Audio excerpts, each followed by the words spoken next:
Good morning, everyone. I am going to give you our Digital Learning Repository updates for the Special Education Services section. So you'll see on my screen that I have gone to Google and typed in ALSDE Digital Learning Repository, and it's the first thing that you find, so it's easy to find. I'm going to click on that, and that pulls up all of these resources. I will tell you that sometimes the links in the table of contents down here don't seem to work correctly.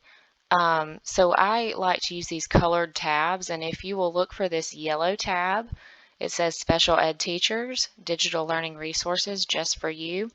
Click on that, and that takes you down here to all of the resources we have put together for special education teachers. Again, you should be able to click these links in table of contents, but sometimes there's a glitch with that. What I'm going to show you today is a new resource that we've put together. It is Accommodations Resources, and it's right up here in this tab. So when I click on it, I then have to click here to get to the link, and then here you have our Accommodations Resources. You can search for ideas for accommodations by disability area, by deficit area, or by accommodation category, and I will show you those. If you search by disability area, you'll click here, and you'll see that you can choose any disability area that you may be interested in. So let's say I'm interested in specific learning disability. I would click here. And I have these suggested accommodations broken down by the 4 categories. So for setting, I have some suggestions here, timing and scheduling, etc.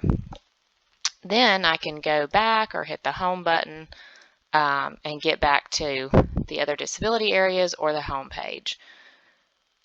If I want to search by deficit area, I can click here, and these are just areas where a child might struggle, which may or may not be specific to a certain disability area. So for example, executive functioning.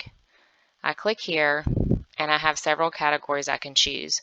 So if the student that I'm working with struggles with organization, I can click here, and I can see a list of common difficulties with organization skills, and then accommodations and strategies that I might could try. Again, I'm going to go back. You can see the rest of these deficit areas, and then if we go back to the home page, I can search by accommodation category. So maybe I want to see, okay, what types of accommodations could I think about and think outside the box for setting, for where the child is receiving instruction. Here are a lot of suggestions and things that you can think about for your students related to setting. Same thing with timing and scheduling. Lots of suggestions here. And we also have presentation, which would be how you're giving an assignment or assessment, how it's being presented, some suggestions of things you could do there. And then response, which is how the student responds, how they complete their assignments. And that gives you some suggestions for accommodations there. So this is a really great resource that we hope you will use, and reach out to us in SES anytime with feedback or questions. We love to hear them. Happy Friday.